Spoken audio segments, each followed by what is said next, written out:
Wait, এই জিনিসটা যাচ্ছে। আপনার ট্রেনটা গেলে বায়ু বেশন হয়, মাটি কম্পন হয়।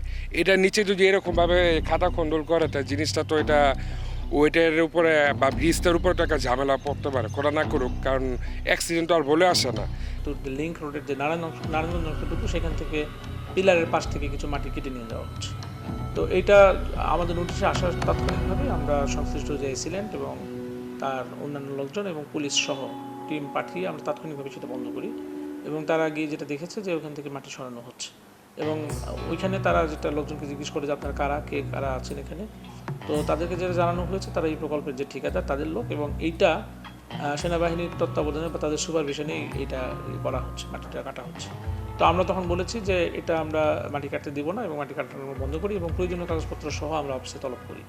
তারপরের দিন সম্ভবত 14 তারিখ হবে, এটা 14 তারিখে তারা একটা টিম আসে আর কি, যে তারা কারা বা কেন মাটিটি কাটছে সেটা বোঝানোর জন্য। তখন তারা আমাদের কাছে যে ব্যাখ্যাটা দেয় সেটা হচ্ছে এই প্রকল্পের যখন মূল চুক্তিটি হয় তখন বলা ছিল যে ওইখানে যে ভায়াডাক্টগুলো আছে সেগুলো নির্মাণের জন্য তারা একটা অস্থায়ীভাবে রাস্তা তৈরি করছে এবং নির্মাণ শেষে তারা রাস্তাটা আবার সরিয়ে নেওয়ার তাদের চুক্তিতে আছে।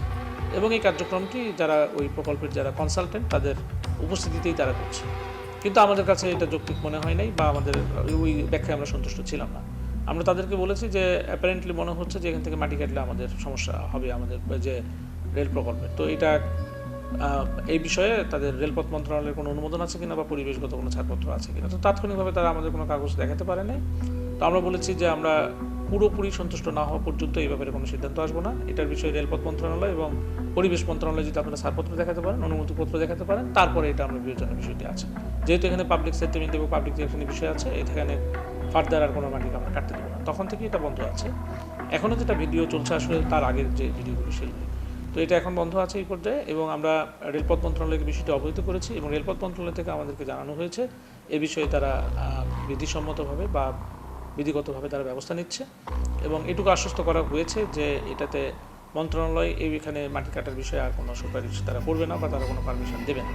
তো এখন পর্যন্ত যেটা মাটি সরানো হয়েছে এই মাটিগুলো যাতে আবার রিসেটেল যেন করা হয় এই বিষয়ে আমরা অলরেডি অবহিত করেছি আমরা রেলপথ মন্ত্রণালয়কে।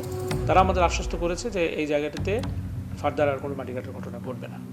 তো আমরা এ বিষয়ে খুবই তৎপর রয়েছি এবং এটা তো খুবই জনগুরুত্বপূর্ণ একটা প্রকল্প। সেই জায়গা থেকে মাটি সরানোর কোনো সুযোগ নেই। শুধু এইটুকুই না, অন্যান্য যে কোনো যেটাতে পাবলিককে হ্যাম্পায়ার করতে পারে, পরিবেশের ক্ষতি করতে পারে, এই জায়গায় যে মাটি কাটা এবং বা অবৈধভাবে মাটি কাটা এই সমস্ত বিষয়ে আমরা সবসময় তৎপর আছি এবং আমরা যেখানে এই ধরনের ইনফরমেশন পাই তাৎক্ষণিকভাবে ব্যবস্থা নেওয়ার জন্য আমাদের সকল ম্যাজিস্ট্রেটকে ইতিমধ্যে নির্দেশনা দেওয়া আছে।